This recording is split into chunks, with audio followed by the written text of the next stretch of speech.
Okay, using data boosters. Anytime you have a stretch of blank extension cable longer than 33 feet, you need to add a data booster. This is a data booster.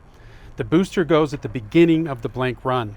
So if you're coming from another line or segment and you anticipate going longer than 30 feet, 33 feet, you'll add the data booster in line, then proceed to your linking cable.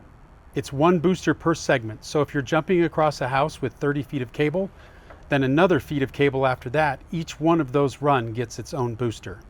If your extension is shorter than 33 feet, you don't need one. A 25-foot jump between two runs of lights is fine on its own. Skip the booster on a long run and you'll see symptoms. The lights start flickering or they stop responding in the controller altogether.